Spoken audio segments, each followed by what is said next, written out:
Welcome to Conversations with Masesi, where my guest and I talk about everything life, family, love, community, and everything in between. Family centers embody the compassionate soul of our communities, their existence attesting to the belief that every family, regardless of circumstances, deserves support and empowerment. In what they offer lies the promise of understanding, resilience, and transformative power to build a foundation where families not only survive, but they thrive. Joining me today, I have Duha again. So good to have you again on this segment of our show. Thanks for having me. Yes, we ended on a high note of all the things that you offer, but I want us to kick this off with talking about the benefits and the importance of family centers in our community. One of the main things is, of course, it's nonprofit, so it's free. It's accessible to anybody. Nobody has to consider, they have to provide some kind of incentive to be part of the program or coming to the center. The other thing is it's catered to different families. We have parents that are low-income, indigenous families, newcomer families. Yes. It's very diverse coming in and out.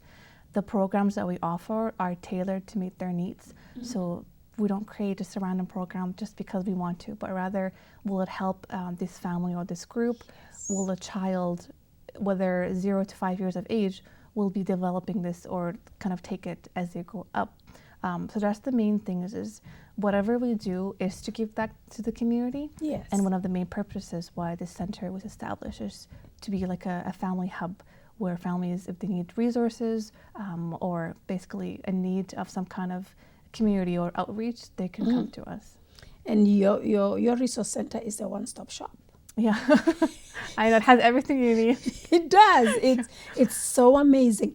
But you mentioned that you always work with volunteers. Mm-hmm. So how do you get your volunteers? And if somebody wants to come volunteer with you guys, what is it that they need, or how do they contact you? Volunteers are really essential to our center. Mm-hmm. At our center, we have different events throughout the year. Yeah. So these events are like family events. They're very big. We need a lot of hands on deck because it's a big day. So the volunteers come in handy. Yeah. We have volunteers at the YMCA that we're able to reach out to. Oh, okay. But also we work with the Saskatoon Open Door Society.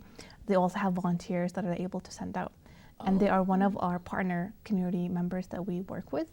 And they're able to we tell them, hey, we need this amount of volunteers. They're telling us, oh, this amount registered. They'll be there to help you guys. Wow. Yeah. So do people have to be volunteering with your partners for them to come help you, or it doesn't work? It doesn't, no. It doesn't matter. Okay. We do also have a form on our website, a volunteer form. Mm-hmm. So they're able to fill that out and we get their kind of application with all their information. Yeah. And we can reach out to them if we need them to. Wow. Because it's such a fulfilling thing to volunteer with an organization that does such great things in our community. So one can fill in a form or come into your offices. Yeah. So again, for our viewers, please let them know where your offices are, just in case somebody wants to walk in and doesn't want to go on the website. Yeah, so we are located on 309 Fairmont Drive.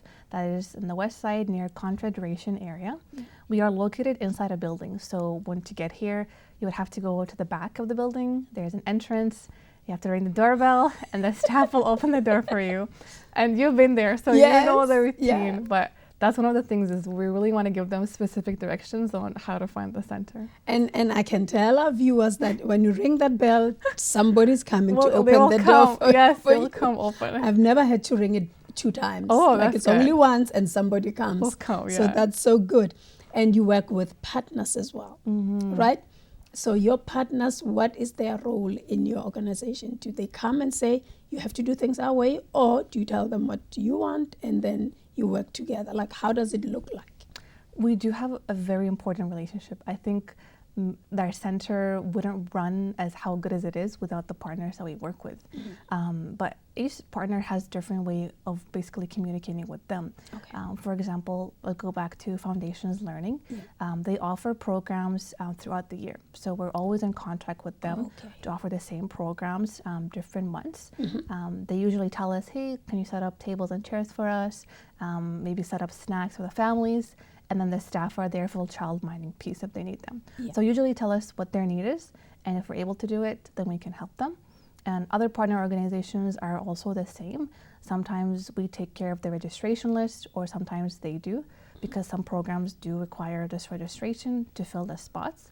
And some programs are just drop-in. So it really depends. It depends. You mentioned something very important. Oh. Snack and parent time. Yeah. That's important. That is every parent's dream. Yeah. When I go to a place, there's a snack for my child and I have parent time. Yeah. Do you want to just sell that part to families and say, hey, you can come and to have an hour free without a child, because we have people that will be minding your children. Oh, we do have like free snacks. We have coffee, we have juice, tea, whatever you need. Yeah. Come find at the center.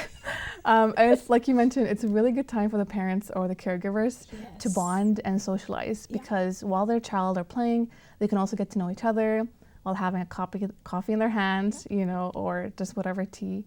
And we do cater, for example, we're nut free center. Nut free. I like trying to get it. Yeah. And of course, if they have different needs, they cannot eat certain snacks, then we try to have that available too. Wow. This is amazing. I like that. So let's see what it is that I needed to ask you about your center. Okay. Now, because you work with sponsorship, what areas right now for your center are open to sponsorship? So for us, we don't do sponsorships, we do grants. Okay. So how it works in the center is we apply for grants. It can be whether grants for programs, grants for certain things that we want, and usually we have to wait. You know what the system with grants, either it's going to get accepted or not. So it's just based on luck, and if they think whatever we're doing is important.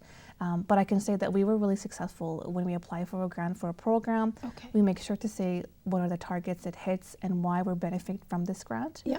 And some of the times they approve it, and sometimes we would need like more information for it. Oh. Yeah. And you talked about targets. Mm-hmm. What are your success rates based on, obviously as an organization, you need to give a report of what you do, right? So what are your success rates so far when it comes to reaching community? Honestly, when we started, it was very low because we opened in COVID time. We opened in a really bad time. Yeah. So it took us a couple of times for us to reach the community, to figuring out what the community needs are. And then this year, we really hit it off. The amount of people we've been reaching, the programs we've been having, the services we're providing, it's been insane this past year. Wow. I do keep track of attendance, and I keep track of the programs we offer. Yes. And it's been insane. Just thousands of people even just attended the center. Wow. Or offering over 50 programs in a year. It's just a lot. That's amazing. Yes, the numbers really speak for themselves. Yes, because I think we like results. And we cannot just have something and support it and go volunteer when we don't know, are you making an impact? Yes. So clearly you are making an impact and you're moving to the east side. Yes. So let us know about the east side. We know we don't have a date, but will it be the same programs as the one we have on the west side? Or like how will it work? It will be copy and paste kind of program. So the Brighton community is different than the west community. So one of the things is we need to get to know the community more. What is their needs? Should we have the same programs as the west side, or should we bring new programs that are catered to that kind of community? But I can tell you for sure, like Drop and Play will stay consistent. Our partner organizations will maintain the same relationship, because we also would love to see them at the East Center, kind of showcasing the programs. But we will just cater to whatever the community needs. Wow. Yeah.